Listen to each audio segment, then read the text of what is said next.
창세기 1장이 마치 아가방을 준비하는 부모의 마음이 적혀 있다고 그랬죠.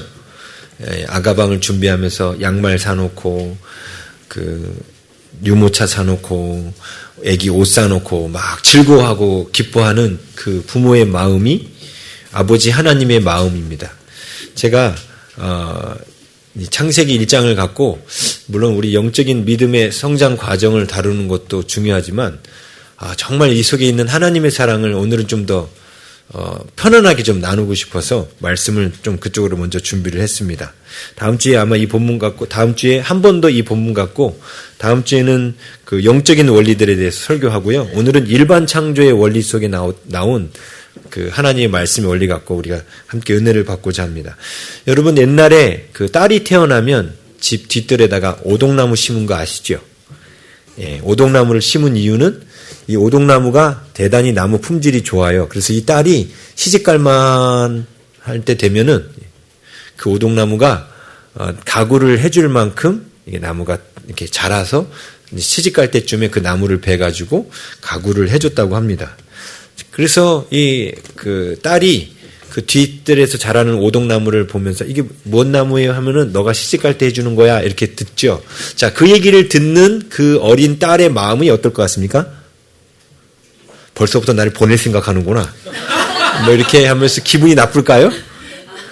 자기를 생각하고 아빠가 자기를 위해서 나무를 심고 자기의 미래를 위해서 준비한다는 것 때문에 행복해 하겠지요. 예. 그리고 이런 얘기들이 또 이런 얘기 있어요. 어떤 그 부부가 딸이 둘이 있어요. 근데 이 부부가 그 두 딸을 너무나 사랑하는데 이제 큰 딸이 미국으로 유학을 가게 된 겁니다. 근데 미국 유학 생활을 하면서 너무나 힘들고 지쳐가지고 부모님한테 편지를 쓴 거예요. 이게 부모님하고 딸하고 관계가 아주 좋거든요. 편지를 썼어요. 너무너무 유학 생활이 힘들어가지고 이거 그만둬야 될 것 같은 생각이 든다고 그렇게 편지를 씁니다. 그러자 아빠랑 엄마랑 깜짝 쇼로 그 미국에 찾아옵니다. 그리고 딸을 즐겁게 해주면서 함께 식사를 하면서 그 딸아이에게 조그만 상자 하나를 선물로 주고 갑니다. 근데 이 큰 딸이 이 작은 상자를 열어봤어요. 거기 대체 뭐가 있나 하고 딱 열어봤는데 뭔가 시커멓게 조그만 이제 콩알보다는 조금 큰 시커멓게 굳어있는 뭔가가 들어있는 거예요. 그래서 이게 대체 뭔가 해가지고 아버지한테 물어봅니다. 아빠 이게 뭐예요? 이게 뭐 조금 징그럽기도 하고 이게 시커멓게 생긴 콩알만한 이게 뭐냐고 물어봤더니 이것은 너가 태어날 때 너가 가지고 나왔던 그 탯줄을 말려가지고 지금까지 복원해 놓은 거란다.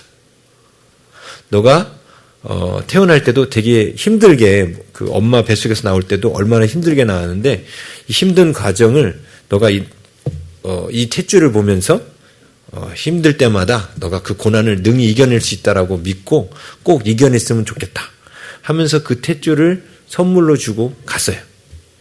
근데 그 탯줄을 보는 순간 이 딸이 마음이 뭉클한 거예요. 자기가 태어났을 때 탯줄을 지금까지 보관한 거예요. 아버지가.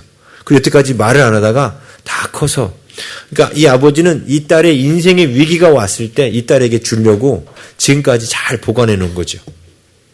그래서 이 딸이 그 뒤에도 그 탯줄을 볼 때마다 자기 인생의 어려운 때를 이 나를 이렇게 사랑하는 아빠의 그 사랑을 탯줄을 통해서 본 거예요. 그러면서 이런 아빠의 든든한 사랑이 뒤에 있으니까 내가 이 어려움은 이겨야지. 이런 마음으로 그 유학 생활을 잘 마쳤다는 이야기가 있습니다. 그리고 실제로도 우리나라에도 보면 왕이 태어나면 탯줄을 버리지 않고 보관하죠. 예? 그래서 왕의 탯줄을 보관하는 그런 항아리가 있습니다. 예. 이게 뭐냐면 너는 대단히 존귀한 자야 하면서 이게 아기 때는 기억을 못해도 이 아이가 크고 난 뒤에라도 내가 이렇게 태어날 때부터 특별하게 대우받고 특별하게 사랑받고 있던 자였구나를 나중에라도 깨달으라고 그런 것들을 보관해 놓는 거죠. 이 오동나무나 탯줄 상자나 다 자녀들에게 부모의 사랑을 어떻게 해서든 전달하고 싶은 그런 부모의 마음이 담겨 있다라고 저는 생각합니다. 그런데 하나님 역시도 마찬가지셔요.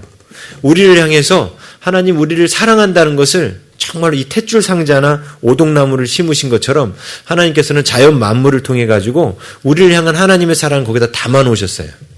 우리가 그 탯줄 상자를 한번 이렇게 딱 열어볼 때 우리의 마음이 행복이 오고, 아, 내가 이렇게 하나님께서 나를 기억하고 계시는구나. 아, 나를 하나님 이렇게 사랑하시는구나. 이걸 깨닫도록 하나님께서 우리에게 자연 만물 속에 그런 하나님의 사랑을 심어 놓으셨습니다. 오늘은 그 중에서 하나님께서 왜 동물을 창조하셨을까? 예? 이 동물들을 창조하신 하나님의 그 이유들을 깨달으면서요, 하나님께서 우리를 얼마나 사랑하시는지 우리가 좀 더 이렇게 묵상하고 깨닫는 시간이 됐으면 좋겠습니다. 물론 어떤 사람들은 오늘 말씀을 듣고 반응하기는, 그럼 나만 사랑하나? 저 사람도 사랑하고 저 사람도 사랑하고 다 사랑하는 거네. 그죠? 제가 이런 생각을 전에 했던 사람이기 때문에 여러분한테 그런 말씀 드리는 거예요.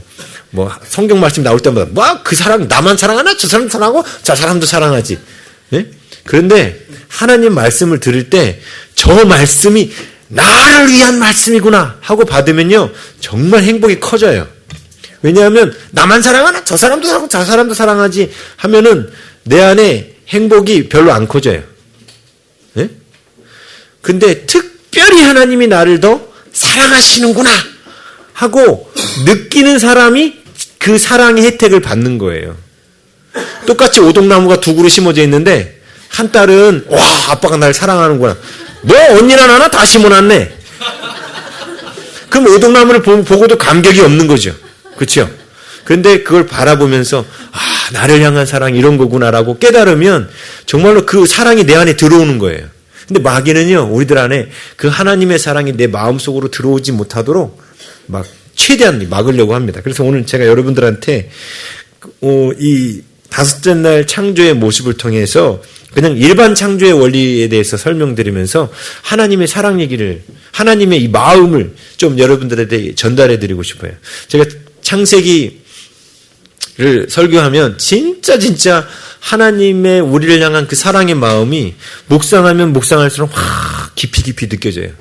그러면 제 마음이 막 행복해져요. 네, 제가 띵킹하고 필링하고 중에 T가 심한 사람이거든요. 이 필링, 이 감성이 좀 약해요. 이 띵킹이 강하거든요.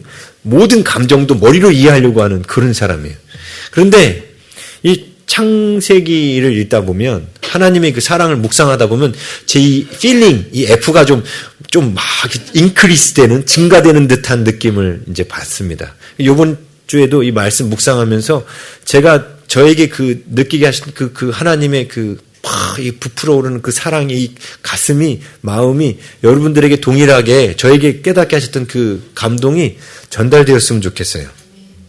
자, 오늘 이 본문에 보면 하나님이 20절에 이르시되 물들은 생물을 번성하게 하라. 땅 위에 하늘의 궁창에는 새가 나르라 하시면서 하나님께서 물고기들과 새들을 창조하시는 내용이 나옵니다. 자, 여기 보면은 제가 지난번에 이 창세기 강의 시작하면서 이 창세기 1장이 과학 이론과도 많이 어긋나지 않고 오히려 과학 이론과도 비슷한 너무나 많은 점들이 있다고 그랬죠. 특별히 진화론을 주장하는 사람들이 생물의 기원을 물이라고 말합니다. 물에서부터 생물들이 나왔다라고 말을 해요. 그런데 실제로 성경은 동물들이 창조될 때 제일 먼저 창조된 것이 물고기라고 얘기합니다. 그렇죠. 여기 보면은 여기 창조하시니라는 단어가 21절에 나오죠. 그 종류대로 날개 있는 모든 새를 창조하신. 여기서 창조라는 단어는 빠라예요. 빠라. 무에서 유를 창조한 것. 자, 이 얘기는 뭐냐면 하나님이 태양과 지구와 이런 별들을 만드실 때 동시에 생명체가 같이 뿅 하고 나타나지 않았다는 거죠. 예? 창조의 순서상 여기서는 다섯째 날에 동물들이 만들어진다고 해요. 순수 창조가 된다고요. 그러면 그 이전에는 동물들이 없었다는 얘기죠. 다시 말하면 사람들이 지내는 이런 별들이 이런 혹성이 지구가 먼저 만들어지고 난 다음에 동물들은 그 후에 창조됐다는 거예요. 그러니까 별들의 창조 연대와 동물들의 창조 연대가 당연히 다를 수밖에 없지요. 그리고 말씀드린 것처럼 빅뱅 이론에 의하면 지금의 시간은 지금의 1초가 그때 1초하고는 다르다고 말씀드렸죠. 예? 그때는 빅뱅이 빵 터졌을 때는 엄청나게 빠른 속도로 확 이동한다 했잖아요. 그래서 지금의 그때의 1초 동안 물건이 이동한 거리가 지금은 1조 초 동안 이동해야 된다고 그랬죠. 1조 초. 예. 그때는 똑딱 한동안 움직이는 거리를 지금은 1조 초. 이게 약 3만 년이에요. 그때 1초가 지금의 3만 년이에요. 3만 년. 그런데 이게 시간이 지나면서 우주가 식으면서 시간이 갈수록 처음엔 빨리 흐르다가 천천히 흐르게 됐다 했죠. 시간은 상대적으로 흐른다 그랬잖아요. 빨리 시간이 흐를 때가 있고 느리게 시간이 흐를 때가 있는데 지금 우리가 갖고 있는 24시간의 잣대로 들여다보니까 그때 그냥 여기서 보면 하루, 이틀, 3일, 4일, 5일, 6일 그냥 6일에 걸쳐 창조되는 것처럼 보이지만 상대성 이론으로 보면 창조의 첫째 날은 현재의 시간 계산법으로 계산하면 몇 년이라고 그러세요? 80억 년. 예? 그래서 말씀드렸잖아요. 빵 터져가지고 우리 눈에 빛이 보일 때까지 그 시간이 38만 년이라고. 우리의 시간 기준으로 말하면. 그러나 그 당시에는 눈 깜짝할 사이죠. 예? 뭔 얘기인지 전에 한번 설명드렸었죠? 자, 그러면서 갈수록 80억 년, 40억 년, 20억 년, 10억 년 이렇게 날짜가 줄어들잖아요. 그래서 우리가 볼 때는 다섯째 날하고 여섯째 날, 곧 물고기가 만들어지고 사람이 창조될 때까지 단 이틀밖에 안 걸린 것처럼 보이지만 상대성 이론에 의해서 시간을 적용하면 이게 이틀 걸리는 게 아니라 물고기에서 사람이 나올 때까지 적어도 2억 5천만 년이 걸린 거예요. 예? 그러니까 2억 5천만 년 후에 사람을 창조하신 거예요. 우리의 시간관으로 바라보면. 뭔 얘기인지 아시겠죠? 예? 그런데 물고기들을 만든 것보다도 이 대기와 땅, 이걸 만드신 게 훨씬 이전이었다는 거죠. 근데 지금은 하나님께서 창조가 태초에 하나님이 하늘들과 땅을 창조하시니라 라고 말씀하셨을 때는 생물들이 전혀 없었다는 거예요. 그렇죠? 그냥 생물들이 없이 그냥 하늘과 땅, 그 혼돈과 공허의 상태 어떤 그런 것만 있었는데 이 다섯 번째 날의 이 의미가 너무 중요한 게 이때 하나님이 처음으로 생명체를 만드셨다는 거예요. 생명체를. 그렇죠? 그래서 생명체가 등장한 날이 바로 다섯째 날입니다. 근데 그 생명체를 만들 때에도 제일 먼저 생명체가 나온 것을 뭐라고 성경은 표현하냐면요. 20절에 물들은 생물을 번성하게 하라 이렇게 나오죠. 여기서 번성하게 하라는 단어가 사라츠라는 단어를 써요. 사라츠. 21절에도 물에서 번성하여라는 단어도 역시 사라츠라는 단어예요. 그런데 그 밑에 나온 22절에 나온 생육하고 번성하여의 번성하는 다른 단어입니다. 이거는 라바라는 단어예요. 좀 달라요. 단어가. 위에 20절하고 21절에 나온 이 번성하여라는 단어는요. 그냥 가득 차다. 이렇게 번역하거나 우글거리다. 이렇게 번역해요. 그러니까 조그만 기어다니는 조그만 짐승들 같은 것이 막 이렇게 물 속에 막 우글우글 막 가득가득 차는 어떤 그런 모습이에요. 그런데 이 하나님의 이 창조의 모습은 일단은 물에서부터 먼저 하나님이 생물을 창조하신 모습이 나오죠. 자, 그러면서 21절에 보면 그렇다고 이게 물에서부터 우글거리는 뭔가 이게 조그만 기어다니는 이 번성하여 21절에 움직이는 모든 생물이라고 돼 있죠. 21절에. 여기서 움직이는이라는 단어도 역시 그 사라츠에서 파생된 단어예요. 기어다니는 뭐 이런 뜻도 있습니다. 예? 그러니까 물속에 있는 우리 어류 중에는 보면 조개류 뭐 이런 것도 있잖아요. 그리고 기어다니는 거 막 이런 거 있죠. 그런 것들을 하나님이 그때 만드셨다는 거예요. 예? 그런데 이런 것들만 만드신 것이 아니라 21절에는 큰 바다 짐승들도 만드셨다고 나와요. 그렇죠. 그래서 큰 바다 짐승들이 거대한 바다 짐승들이라는 단어는 탄닌이라는 단어를 쓴다고 했죠. 탄닌. 이 단어가 성경에는 큰 뱀, 용, 뭐 이런 걸로 번역이 돼 있어요. 그러니까 어떻게 아주 뭐라고 하나 하등 생물이라고 하나요? 이렇게 세포 비슷하게 조그맣게 생긴 이런 것만 만드신 것이 아니라 고래와 같이 커다란 물고기들도 이때 동시에 만드신 거예요. 그런데 하나님은 이때 물고기부터 만드셨다는 거예요. 그렇죠? 그리고 난 다음에 하나님께서 뭘 하셨냐면 땅 위 하늘의 궁창에는 새가 나르라 하시면서 하나님께서 그 새를 창조하시죠. 보세요. 항상 창세기에 이 하나님이 창조하는 과정을 보면 하나님이 말씀하셔요. 예? 그 말씀하시는 것이 여러분들한테 말씀드렸지만 우리가 말하는 한국말로 새들은 날아라 이렇게 한국말이 아니라 했어요. 예? 이게 무슨 뜻이었냐면 하나님이 머릿속에 갖고 계신 생각이 밖으로 표현된 거라고 했어요. 예? 제가 여러분들한테 이것도 제 생각이 표현된 거죠. 이게 밖으로 표현된 거예요. 이게 언어라고요. 창세기 때 그런데 하나님의 머릿속에 있던 생각이 밖으로 표현된 게 하나님이 여기서 가라사대가 바로 표현된 거예요. 근데 이 창조의 모습을 보면 궁창을 14절에 하늘의 광명체들을 만드실 때도 그렇고 20절에 그 새와 물고기를 만드실 때도 그렇고 먼저 하나님은 그림부터 그리셨어요. 예? 보세요. 모든 물들은 생물을 모든 물들 속에 생물들이 막 번성해가지고 막 가득 차는 모습을 머릿속에 상상하신 거죠. 그리고 땅 위에는 궁창에는 새가 날아다니는 모습을 상상하신 거예요. 아시겠어요? 근데 상상하신 것을 하나님의 생각 밖으로 탁 튀어나온 게 20절이에요.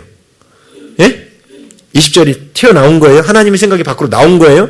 하나님의 생각이 밖으로 딱 나오니까 21절에 어떤 현상이 일어나요? 정말 그 물속에서 번성해서 종류대로 날개 있는 모든 새를 그 종류대로 거기서부터 창조된 거예요. 그러니까 구조가 그렇게 돼 있다고요. 별들을 만드실 때도 마찬가지였어요. 하나님이 별들에 대한 계획을 머릿속에 별들이 이렇게 하늘에 떠가지고 이렇게 떠가지고 이렇게 있어야지 라고 생각하셨어요. 이 생각하신 것이 밖으로 표현된 것을 가라사대라고 표현한 거고 그 뒤에 별들이 그 역할들을 감당하게 된 거예요. 여기서도 먼저 20절은 하나님의 그림, 이 동물들에 대한 하나님의 생각과 그림이 밖으로 표현된 거고 표현되자마자 이것이 실제로 성취돼 가지고 창조된 거예요. 그래서 물고기들과 새들이 만들어진 거죠.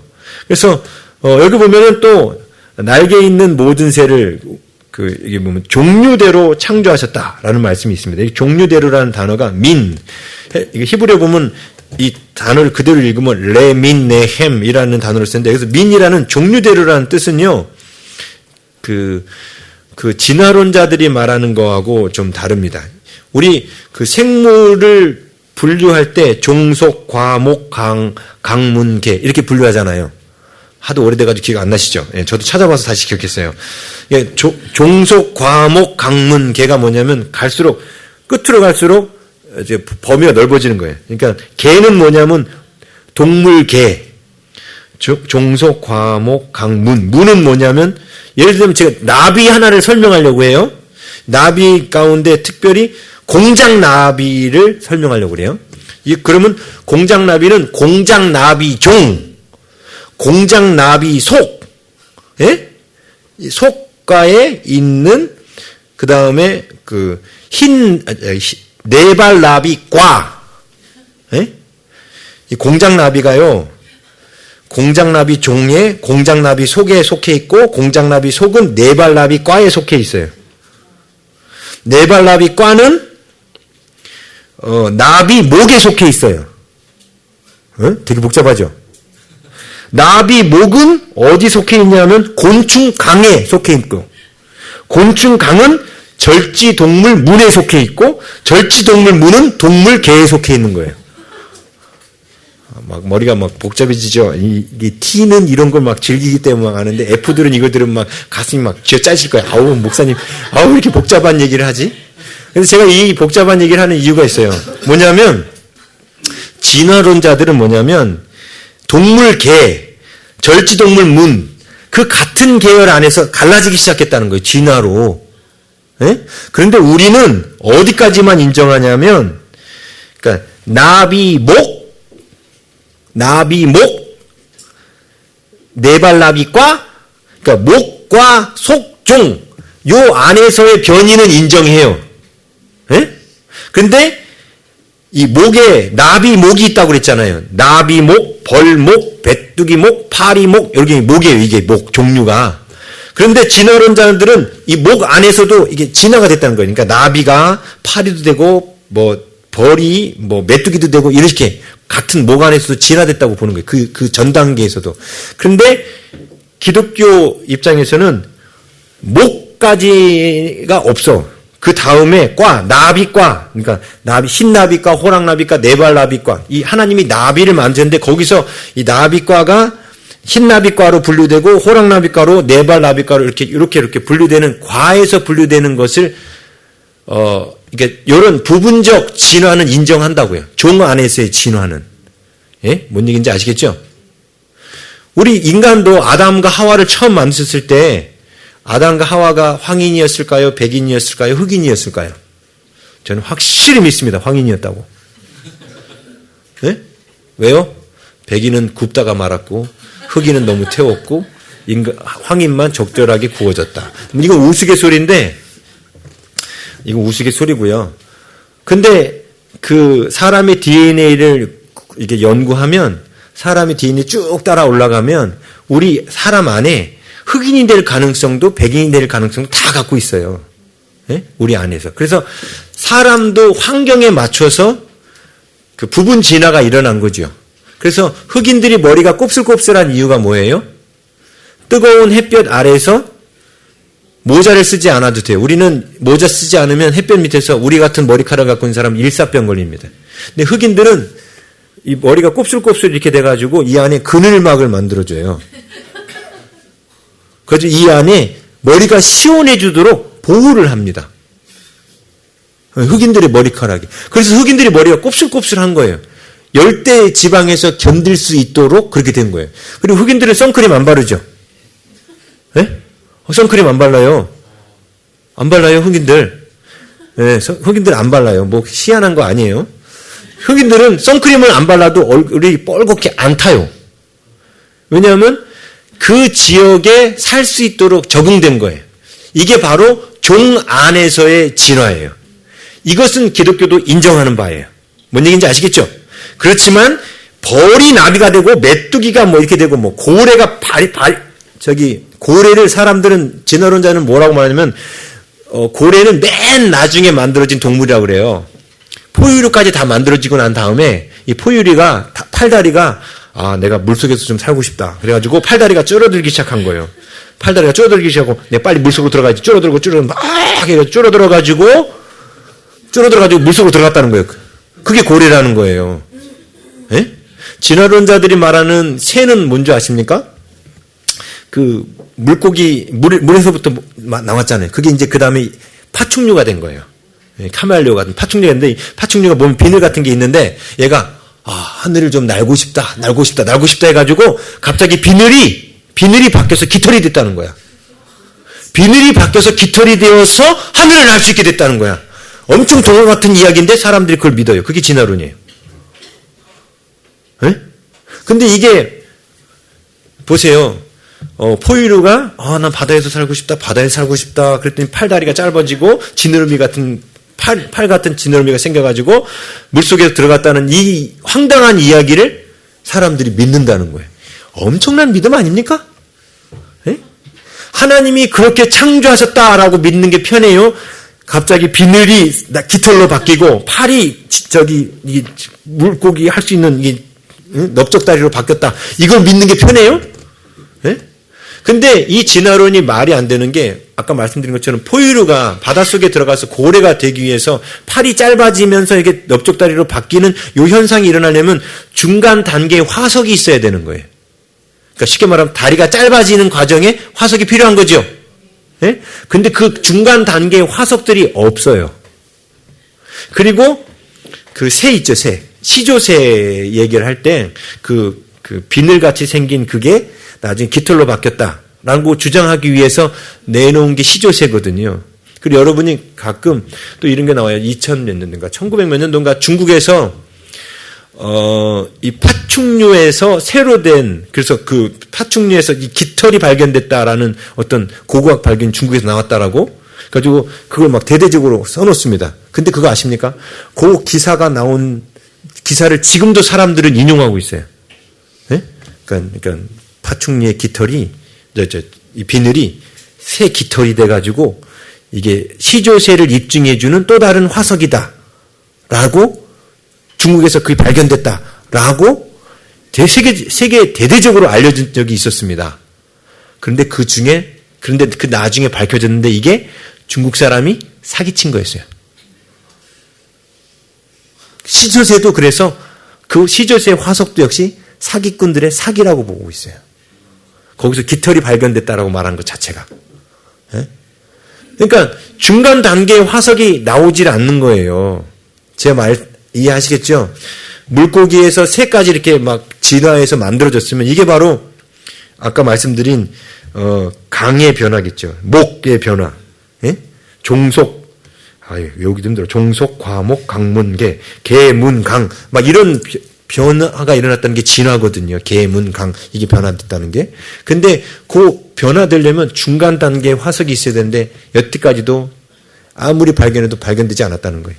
고고학적 자료를 아무리 뒤져서도요, 진화로는 입증이 될 수가 없어요. 지금 여러분 들으니까 너무 황당하지 않아요?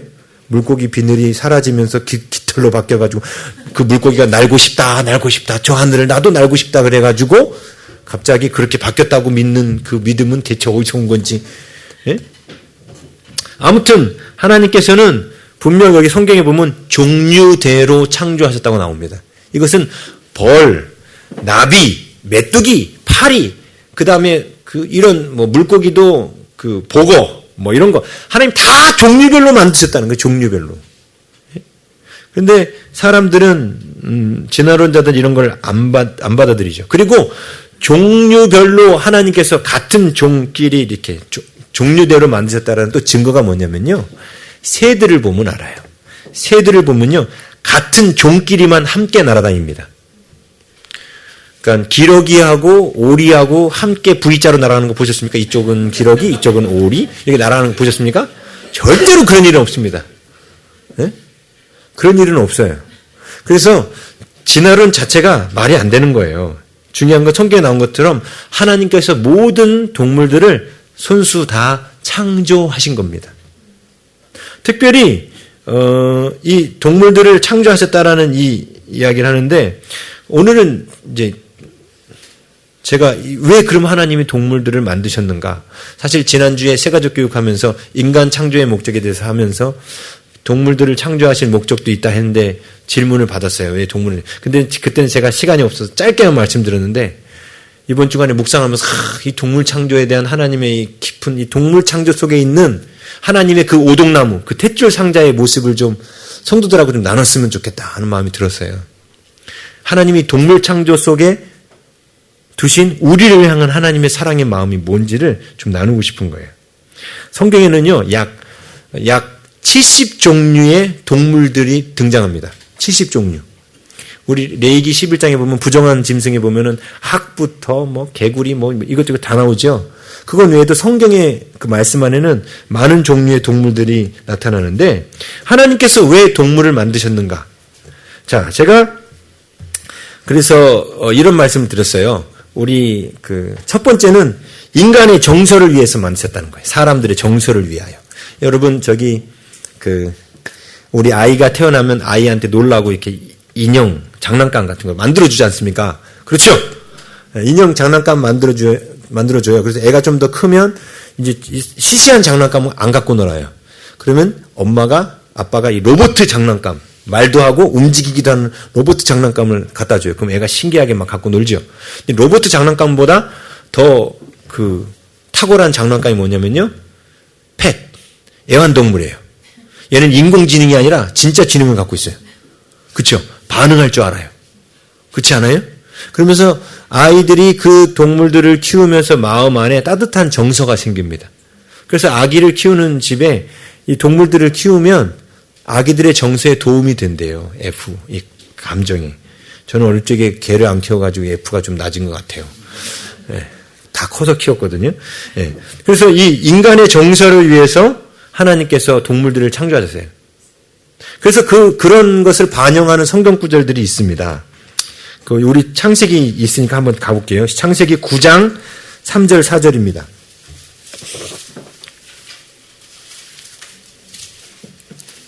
9장 3절 4절 함께 읽겠습니다. 시작. 모든 산 동물은 너희의 먹을 것이 될지라 채소같이 내가 이것을 다 너희에게 주노라. 그러나 고기를 그 생명되는 핏째 먹지 말 것이니라. 아멘. 이 보면 하나님께서 인간의 타락으로 말미암아 노아 홍수가 일어났고 노아 홍수로 말미암아 이 땅에 많은 영양가 있는 질 좋은 씨 가진 채소와 씨 가진 열매 맺는 나무들이 소실돼 버려요. 그리고 난 뒤부터 하나님께서 사람들에게 동물도 먹을 수 있게 하셨습니다. 이 이전까지는 동물을 먹지 못했어요. 먹지 않았죠. 먹을 필요가 없었습니다. 왜냐하면 동물을 먹지 않아도 충분한 영양이 공급될 수 있는 환경이었기 때문에. 근데 이 노아홍수 이후에 동물들을 먹게 됩니다. 근데 동물들을 보세요. 아까 이 동물들을 정서를 위해서 주셨다 했잖아요. 여러분 집에서 키운 개를 잡아 드신 분 혹시 계세요? 네? 너네 집 개는 잡아서 먹을 수는 있어도요. 내가 키운 개는 못 잡아 먹습니다. 왜요? 정들었잖아요. 그렇죠? 왜냐하면 처음에 하나님은 이 동물들을 통해서 이 동물들은 인격이 있다고 했잖아요. 지정의가 있다고 했잖아요. 인격 있는 동물들을 통해서 우리들의 마음에 어떤 따뜻한 정서들을 주기 위한 우리에게 막 즐기고 그러니까 장난감 아주 그냥 따뜻한 장난감이죠. 추우면 안고 자면 따뜻하죠. 네? 그러니까 동물들이 쓸 데가 많았다고요. 옛날에 공룡이 있을 때만 해도 익룡을 불러가지고 이리 와. 좀 저기 좀 가자. 그럼 익룡 타고 날아갈 수도 있는 거예요. 그렇죠? 동물들이 쓸 데가 꽤 많았던 거죠. 그런데 이 동물들을 창조하셔서 우리에게 주신 목적 가운데 이 정서를 위한 것이 있는데 인간의 타락으로 말미암아 동물을 먹어야만 하는 그런 상황이 생긴 거예요. 근데 이때도 하나님이 사람한테 뭘 주의를 시켰냐면 피는 먹지 마라. 생명되는 핏째 먹지 말라. 이런 말씀을 하시죠. 왜냐하면 동물을 죽이는 것 속에서 마음속에 벌써 뭔가를 죽이는 살생하는 걸 통해서 마음이 좀 아프잖아요. 근데 어쩔 수 없이 영양이 부족하니까 먹어야 된다고요. 그렇지만 이 동물에 대한 그 사랑의 마음을 표현하기 위해서 최소한 피는 먹지 말라는 거예요. 그죠? 그 다음에 그 출애굽기 34장 26절에 이런 말씀이 있습니다. 너는 염소 새끼를 그 어미의 저주로 삼지 말지니라. 자, 염소를 삶을 때 그 어미예요. 그 어미. 예? 그 새끼가 이렇게 나왔는데 이 새끼가 그 모든 동물은 새끼가 그 냄새도 안 나고 맛있거든요. 그래서 양도 큰 양보다는 어린 양, 램을 사서 먹잖아요. 근데 이 양을 삶을 때 젖에다가 삶으면 고기가 더 부들부들하고 고소하고 맛있대요. 예? 여러분들 집에서 뭐 해보실 분은 해보시는데, 근데 성경은 뭐라고 말하냐면 그 어미의 젖으로는 삶지 말라고. 그래서 그라는 걸 썼어요. 그 어미의 젖. 쉽게 말하면 어미가 힘들게 낳은 새끼인데 그 새끼를 갖다가 그 어미의 젖 갖고 삶는 게 얼마나 잔인하게 느껴져요. 그렇죠? 예? 뭐 물로 삶든 다른 어미의 젖으로는 삶아도 그 친어미의 젖으로는 삶지 마라. 그럼 어미가 마음이 얼마나 아프겠냐 이거죠. 이게 뭐예요? 동물들을 통해서 하나님은 우리들의 정서를 다루고 계신다는 거예요. 예? 그래서 이런 게 또 이런 것도 있죠. 신명기 25장 4절에 보면 곡식 떠는 소의 입에 망을 씌우지 마라 이게 나 있어요. 이제 곡식을 갖다가 이렇게 막 수레바퀴를 돌릴 때 바닥에 곡식들이 떨어져 있잖아요. 그러면은 그 소가 막 주워 먹는다고요. 근데 하나님은 그 입에다 망을 씌우지 말라고 해요. 소가 주워 먹게 놔두라는 거예요. 이게 뭐예요? 소의 마음도 좀 존중해 주라는 거죠. 그죠? 너무너무 먹고 싶은데 입에다 망을 씌워봐요. 그냥 침만 질질 흘리면서 하면 좋을 거 아니에요. 그죠? 이게 뭐냐면 동물들에게도 마음이 있는데 그 마음을 헤아려 주라는 거예요. 그렇죠? 그래서 하나님은 동물을 통해서 우리가 마음을 헤아리는 것들을 훈련받게 하셨다는 거예요. 이 정서 훈련을 받게 하셨다는 거예요. 그렇죠? 그리고 성경에 그런 말씀도 있어요. 출애굽기 23장 5절에 보면 나귀가 짐을 부리다가 쓰러져 있으면 가서 이렇게 도와주라는 거예요. 그러니까 동물을 불쌍히 여기라는 거죠. 그러니까 이 불쌍히 여기는 이런 것을 통해서 인간의 정서, 따스한 사랑의 마음들을 하나님 훈련하도록 동물들을 주신 거예요. 그래서 인간의 정서를 위한 어떻게 보면 되게 아름다운 선물이죠. 자, 그 다음에 동물을 만드신 중요한 목적이요. 동물은요, 우리가 왕으로서 다스리는 훈련을 위한 대상입니다. 우리 천국 가면 왕 노릇한다 했죠. 그래서 이 땅에서 우리가 왕의 훈련을 받는다 했죠. 왕의 훈련을 할 때, 훈련으로 다스릴 때 원래 다스림의 대상이 누군지 아세요? 동물이에요. 1장 28절 보십시오. 하나님이 그들에게 복을 주시며 하나님이 그들에게 이르시되, 여기서 그들은 사람이죠. 생육하고 번성하여 땅에 충만하라, 땅을 정복하라, 바다의 물고기와 하늘의 새와 땅에 움직이는 모든 생물을 뭐하라? 다스려라. 원래 하나님께서 창조의 목적 속에 다스려야 될 대상으로 주신 게 동물이에요. 왕의 훈련을 누구를 대상으로 하기를 원하셨냐면 동물을 대상으로 왕의 훈련 받기를 원하셨습니다. 그런데 사람들이 사람을 지배하는 불행한 일이 생기기 시작한 거예요. 사람들이 사람을 지배하는 불행한 일이 처음 터진 게 언제인 줄 아십니까? 창세기 3장 16절이에요. 가보세요. 3장 16절. 또 여자에게 이르시되 내가 네게 임신하는 고통을 크게 더하리니 내가 수고하고 자식을 낳을 것이며 너는 남편을 원하고 남편은 너를 다스릴 것이니라. 원래 아담은 동물을 다스리게 돼 있었어요. 근데 갑자기 이 하와와 아담의 타락으로 말미암아 남자가 누굴 다스리기 시작해요? 여자를 다스리기 시작해요. 자기보다 좀 더 힘이 약한 자를 다스리기 시작한 거예요. 원래 하나님은요, 사람이 사람을 다스릴 것을 의도하지 않으셨다는 거예요. 사람이 사람을 다스릴 것을 의도하지 않았다는 가장 큰 증거가 요즘 우리가 읽고 있는 신명기 17장, 어저께 큐티 본문에 있죠? 한번 가볼게요. 신명기 17장 20절입니다. 17장 20절. 이게 어저께 우리 큐티 했던 본문이 14절부터 20절이었죠. 예? 어저께 뭐 큐티 안 한 분은 전 도무지 이게 뭐 언제 뭔 부분이야 이럴지만, 예. 여기 보면 왕을 세우는 규례에 대해서 나옵니다. 그렇죠? 근데 왕을 세우는 규례에서 나올 때 20절에 이렇게 나와요. 그리하면 왕을 세울 때 그 사람이 율법책을 읽기에 가까이 두어 읽고 배우고 지켜 행하도록 하라는 거예요. 근데 이렇게 율법책을 가까이 두고 왕이 읽어야 되는 이유를 20절에 이렇게 말해요. 그리하면 그의 마음이 그의 형제 위에 교만하지 아니하고, 이렇게 나오죠? 이게 뭐냐면 백성으로 대하지 말고 형제로 대하는 거라요. 그건 하나님의 말씀을 가지고 있으면 군림하고 다스리는 자가 아니라 형제로서 돕는 자로 왕 노릇할 거라는 거예요. 왜? 하나님은 처음부터 우리가 사람의 왕이 될 것을 계획하지 않으셨어요. 그냥 형제로서 섬기는 자로, 서로가 서로를 섬기는 자로 그렇게 계획하신 거거든요. 근데 인간이 타락으로 말미암아 위에서 군림하려고 하고 지배하려고 하는 거예요. 그렇죠? 그래서 원래 인간은 동물을 통해서 다스림의 훈련을 받게 되어 있는 거예요. 다스림의 훈련을. 자, 그 다음에 세 번째로 하나님께서 동물을 만드신 목적. 그게 뭐냐면, 동물은 때로는요, 우리가 하나님 말씀대로 살지 못하면 하나님의 심판의 도구가 되기도 합니다. 동물이. 그렇죠? 우리가 잘 알고 있는 것처럼, 사람들이 하나님 말씀을 어기고 막 우상숭배하고 그러면 하나님이 메뚜기 떼를 보내요.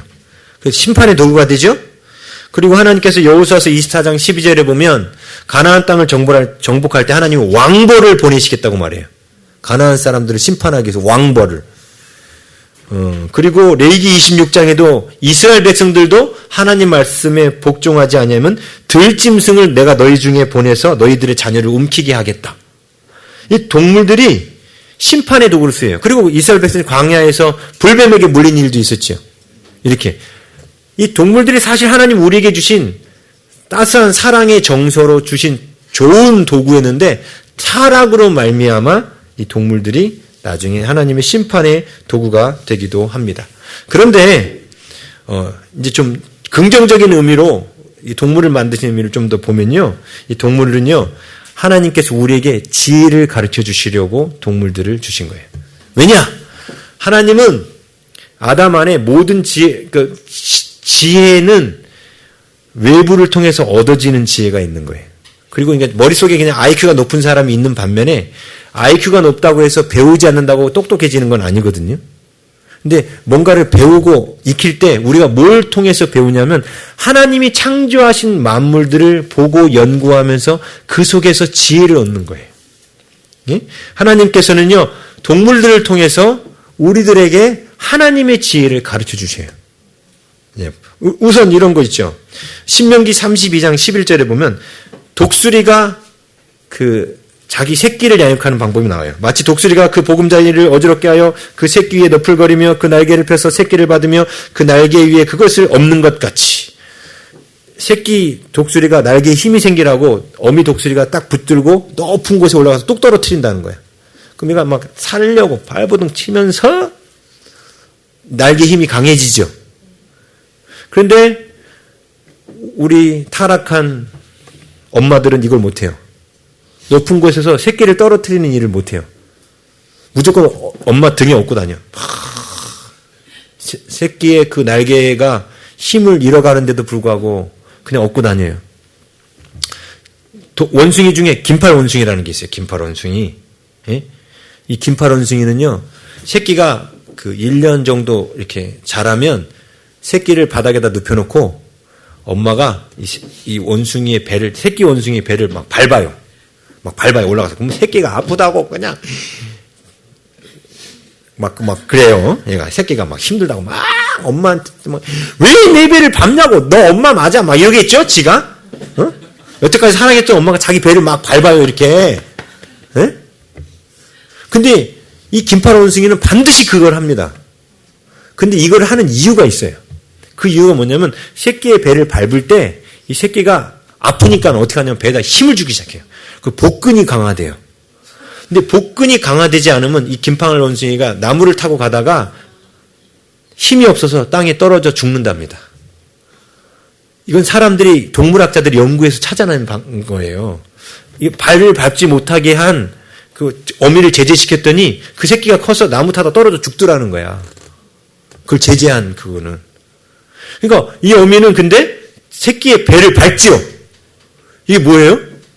때로는 자식이 고통스럽더라도 이것이 자식을 위한 것이라면 그 고통을 줘서라도 자식을 훌륭하게 키워야 되는 거죠. 그래서 다음 주에 이 본문을 갖고 제가 탄닌에 대해서 그래서 설교할 거예요. 하나님은 그래서 탄닌도 그래서 만드신 거예요. 용을.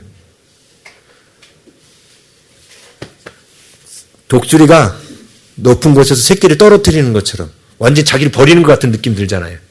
우리 인생 가운데 탄닌과 같은 동물들이 찾아오거든요. 나에게 고통을 주는. 근데 그건 하나님이 창조하셨다는 거야.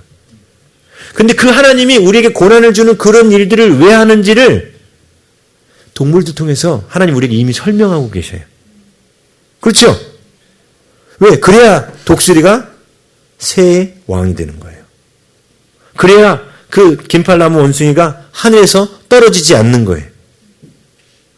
근데 이러한 하나님의 섭리를, 그래서 하나님이 때로는 우리에게 우리 인생 가운데 알 수 없는 고난을 자꾸 보내시는 거거든요. 근데 하나님이 이렇게 우리를 강한 자로 키우시기 위해서, 마귀를 대적하는 강한 자로 키우시기 위해서 이렇게 때로는 위에서 떨어뜨리시고 배도 밟으신다는 사실을 우리가 몰라요, 그냥에서는. 근데 동물들을 들여다보면 그게 보인다는 거예요. 예? 곧 하나님은 동물들을 이렇게 동물들이 자식을 키우는 모습을 통해서 사람에게 하나님께서 우리를 어떻게 돌보시는지를 교훈하고 계시는 거예요. 그렇죠? 근데 인간은요, 동물만 또 못해요. 자기 새끼의 배를 밟는 엄마가 없어요. 안 밟아요. 그래서 애들이 다 나무에서 떨어져요. 요즘 나무에서 떨어지는 애들이 한둘이 아니잖아요. 예? 그게 뭐냐면 이걸 몰라서 그래요. 우리 청년들은 앞으로 자식들 절대로 그렇게 안 키우겠지. 네 인생은 너의 것. 이제부터 네가 알아서 해라. 이제 그렇게 키우겠죠. 근데 이게 때로는 마음 아픈 일이에요. 근데 인간이 타락으로 말미암아 그걸 못하는 거예요. 독수리만 또 못하고 긴팔 원숭이만 또 못한 거예요. 엄마가 그냥 A부터 Z까지 다 챙겨줘 그냥. 그리고 어떤 엄마는 아예 방임 버려두고 신경도 안 쓰고 동물한테 가서 배우라는 거예요. 그죠? 뿐만 아니라 이 하나님의 지혜를 가르쳐 주시려고 동물을 쓰신 그 성경 구절이 많이 나와요. 잠언 6장 6절에 보면 게으른 자여 개미에게로 가서 그 하는 것을 보고 지혜를 얻으라. 그렇죠? 개미를 보고 배우라는 거죠. 게으른 자들은. 개미만도 못한 거죠? 그리고 시편 32편 9절에는 또 이런 것도 나와요. 너희는 무지한 말이나 노새같이 되지 말지어다. 그것들은 자갈과 굴레로 단속하지 아니하면 너희에게 가까이 오지 아니하리로다. 뭔가 강력하게 꿰가지고 땡기지 않으면 말 안 듣는 노새와 말처럼 살지 말아라. 이게 무슨 얘기입니까? 자발적으로 내가 하나님의 말씀에 기쁨으로 인격적으로 반응하여 하나님 앞에 나오라는 거죠. 그렇죠? 근데 노새들은 그렇지 않다는 거예요. 자갈을 물려야만 움직인다는 거죠.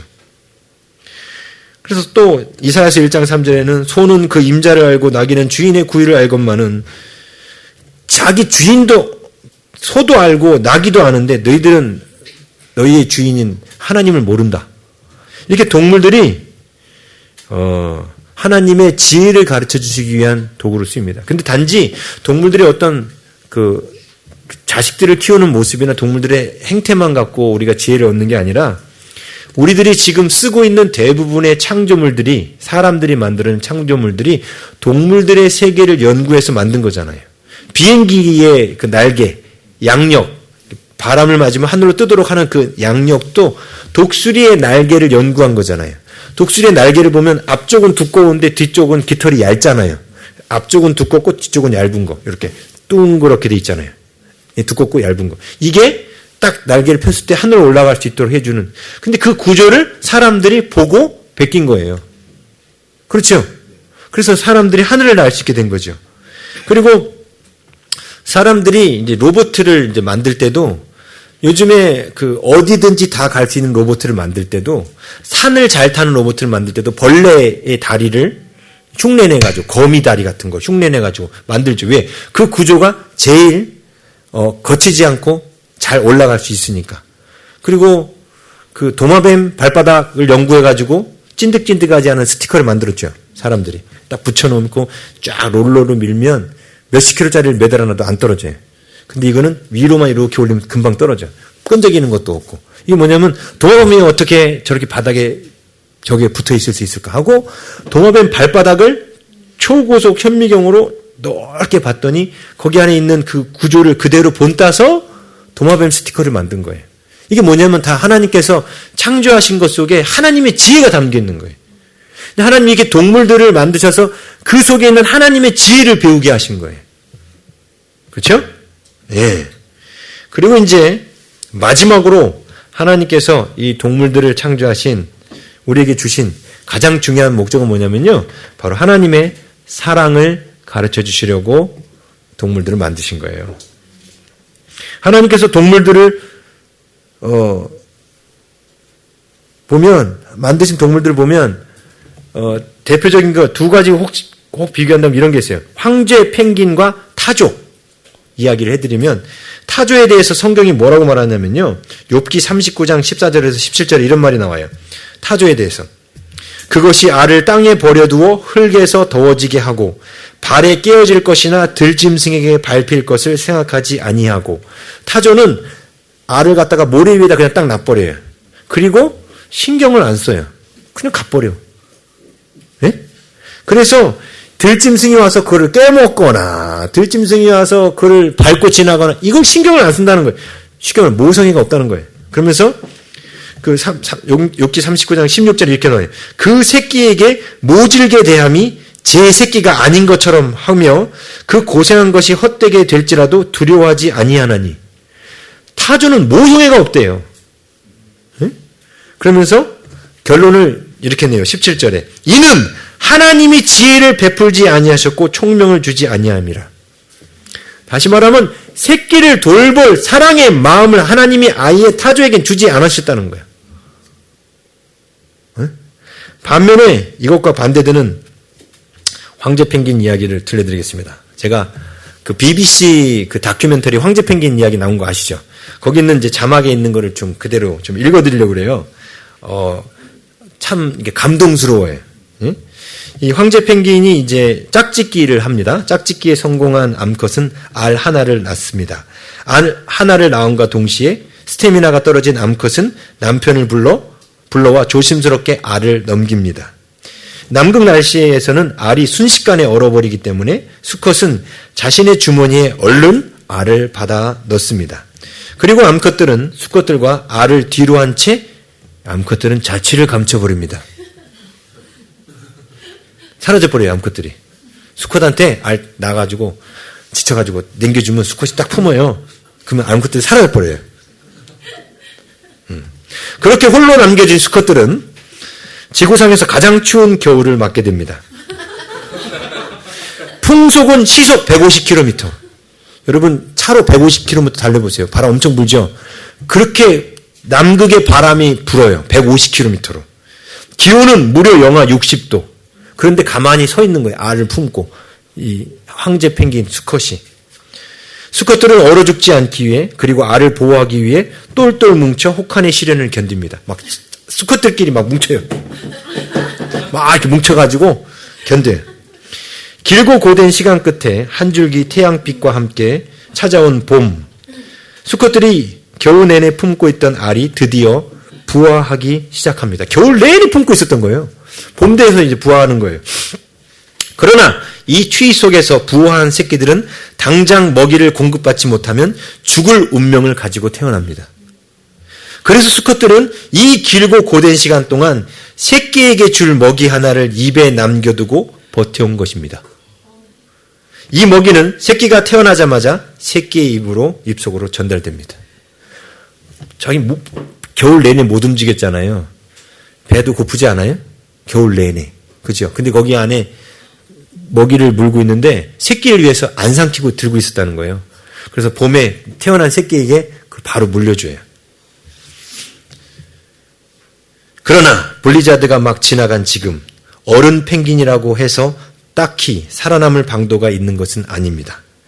입에 물고 있던 먹이를 새끼에게 주었지만 이들 또한 오랜 기간 식사를 못하였고 이대로라면 수일 이내에 굶어 죽을 위기에 처해 있습니다. 절망에 빠진 수컷들은 다시 똘똘 뭉쳐 추위와 배고픔에 저항합니다. 불쌍하다. 이 황제 펭귄은 이렇게 남자들이 불쌍한지 모르겠어. 저항한다. 근데 그 다음이 중요해요. 그 순간 등장하는 것은 지평선 넘어 무리를 지어 돌아오는 암컷 펭귄들이다. 이들의 뱃속에는 수컷과 새끼들에게 나누어줄 음식이 가득 채워져 있다.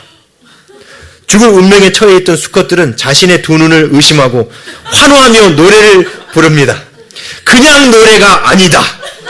메이팅을 할 적에 암컷에게 속삭였던 바로 그 노래이다. 암컷은 이 노래소리를 듣고 자신의 배우자를 찾아간다.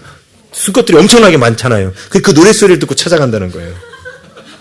암컷은 자신의 새끼를 처음으로 보고 큰 모성애를 느끼며 접근하지만 오랜 시간 새끼를 홀로 품고 있던 수컷은 경계하는 모습을 보인다. 그러나 세상 어디 암컷을 이기는 수컷이 있을까? 곧 새끼는 암컷의 품으로 넘어가고야 만다. 그렇게 시련이 지나야 비로소 화목한 가정이 만들어지고 새끼는 부모로부터 생존 방법을 물려받는다. 자, 이 황제 펭귄 이야기를 보면 부성애와 모성애가 다 나와요. 그렇죠. 이런 거 보면서 사람들이 깨달으라는 거예요. 그렇죠. 하나님은 그래서 이 자연 만물을 통해서 하나님이 우리를 얼마나 사랑하고 계시는지를 우리가 알기를 원하신 거예요. 동물들의 세계를 들여다보면 하나님이 우리를 얼마나 사랑하시는지를 알 수가 있어요. 그래서 예수님이 그런 말씀하셨잖아요. 까마귀를 생각하라. 까마귀는 벌써 검해가지고 사람들이 흉물이고 유대인들도 부정한 짐승이라고 여기기 때문에 먹을 것도 주지 않거든요. 근데 예수님이 그렇게 말씀하세요. 까마귀를 생각하라. 심지도 아니하고 거두지도 아니하며 골방도 없고 창고도 없을 때 하나님이 기르시나니 너희는 새보다 얼마나 더 귀하냐. 그 까마귀도 먹이시고 입히시는데 너희는 얼마나 더 귀하냐. 하나님이 그래서 동물을 통해서 동물도 돌보시는 하나님이 우리를 얼마나 존귀하게 지키시고 사랑하시겠냐는 거죠. 그래서 제가 여러분들한테 그러잖아요. 동물의 왕국 좀 자주 보시라고. 동물의 왕국을 자주 보세요. 왜냐하면 동물의 왕국은 동물학자들이 동물을 연구하는 거예요. 우리가 그렇게 동물들을 뚫어지게 연구하고 쳐다볼 기회가 없거든요. 근데 그걸 연구한 동물학자들이 연구한 그것들을 보면요. 진짜 하나님의 지혜와 그 하나님의 사랑을 거기서 느낄 수 있습니다. 이 황제 펭귄 이야기만 해도 그렇죠. 막 그 수컷 그 밤 겨울 내내 그 품고 그 입에서 있던 것마다 내어주는. 응? 근데 하나님은 아들까지 내어주셨잖아요. 그렇죠. 그 하나님의 사랑을 그 동물들의 세계를 통해서 하나님 우리에게 보여주신다는 거예요. 요즘에는 우리가 동물들을 가까이서 대하기가 더 힘들어졌죠. 도심에 살다 보면 더 힘듭니다. 집에서 애완동물을 키우지 않는 한은 동물들을 가까이서 대하여 보기 쉽지 않아요. 지난 주일에는 주일날 이제 집을 나서서 오는데 갑자기 옆에 삐직 하면서 뭐가 하얀 게 뚝 떨어지더라고요. 새똥이었어요. 여기 올라보니까 새가 있더라고요. 저는 하나님께 감사했죠. 제 머리에 안 떨어진 것을 감사했죠. 네. 진짜로 감사했어요. 근데 이제 그 새도 이 도심 속에서는 잘 보기도 힘들어요. 그냥 요즘에 들리는 거는 저희 집 앞쪽에 있는 왱 하는 고양이 소리. 짝짓기를 위하여 이상한 애기 소리를 내는 고양이 소리만 들리고 동물들을 많이 보기가 쉽지 않습니다. 그래서 사람들이 어떻게 보면 그런 것들을 가까이 접하지 못하면서 더더욱 하나님의 사랑을 읽을 수 있는 마음들을 잃어가고 있는 것 같아요. 물론 여러분들이 집에서 동물을 키우시는 분들은 좀 느끼실 거예요. 이 동물들이 사람이 주는 사랑에 어떻게 반응하는지를. 그래서 성경에 하나님은 그런 말씀하세요. 우리 인간들이 때로는 동물반도 못하게 행동한다고. 소도 나귀도 그 주인을 알건만은 하나님 우리를 먹이시고 입히셨는데도 그 우리를 먹이시고 입히신 하나님을 모르고 배반하는 인간들. 그 모습을 동물들을 통해서라도 배우라는 거예요. 동물들은 최소한 내가 키우는 그 동물들을 보면 내가 먹이를 주고 하는 동물들을 보면 그 주인을 알아보거든요. 주인에게 의리를 지키고. 그렇죠. 근데 사람들은 그렇지 못하다는 거예요. 그래서 하나님은 우리들 근처에 이렇게 동물들을 두셔가지고 하나님의 사랑을 우리가 막 이렇게 알기를 원하신 거예요. 하나님의 기가 막힌 교보제 아닙니까? 그죠? 저는 그래서 막 이 말씀 묵상하면서 이 물고기와 새들과 짐승을 만드신 하나님에 대해서 묵상하면서 너무너무 하나님의 사랑이 감사했어요. 황제 펭귄보다도 사실 하나님이 더 따뜻하게 우리를 품어주시잖아요. 입에 있는 게 아니라 아들 예수님까지 주셨잖아요. 그러면서 하나님의 사랑을 보게 되는 거죠. 저 황제 펭귄 이야기를 보면서 진짜 아버지 하나님의 사랑을 보게 됐어요. 또 뭐 가시고기 뭐 그런 얘기도 아시죠? 가시고기가 죽을 때 자기 몸을 새끼들 위해서 먹이로 주고 죽잖아요. 가시고기 그 아버지가 아비 그 물고기가 그런 거 보면 동물들의 세계 속에서도 사랑이라는 게 있거든요. 근데 바로 우리가 그 사랑을 그 속에서 배우는 거예요. 오늘은 그래서 제가 그 다섯째 날 사건을 통해서 그냥 일반 창조 원리 속에 있는 하나님의 사랑을 묵상해 봤습니다. 우리 안에 이런 하나님 만드신 자연 만물과 동물들 이런 것 속에서 하나님의 사랑을 읽을 수 있는 눈이 우리가 회복돼야 됩니다. 그러면 우리들의 마음이 정말 많이 따뜻해질 거예요. 그래서 짐승들을 이렇게 사랑으로 잘 키우는 그런 분들이 그래도 정서가 좀 더 따뜻하잖아요. 예. 그래서 또한 우리들 안에 하나님의 사랑을 읽을 수 있는 눈이 회복되고 나의 삶의 환경을 통해서 말씀하시는 그런 주의 음성을 다 듣게 되시기를 주의 이름으로 축복합니다. 네, 그래서 오늘 우리 함께 이런 찬양해 보려고 합니다. 들풀에 깃든 사랑. 오늘 피었다 지는 들풀도 입히시는 하나님. 가끔씩 힘드시면 제가 그랬죠. 막 너무 불가능한 일 앞에 서면 저는 하늘의 별을 쳐다봅니다. 그리고 그 많은 별들을 만드신 하나님, 태양보다도 수만 배, 수천 배 더 큰 그런 별들도 창조하셨잖아요. 그리고 들풀을도 보고 새들도 보고 그러면서 나를 사랑하시는 그 하나님을 사랑을 그 속에서 읽을 수 있는 그런 믿음의 사람들이 되기 원합니다.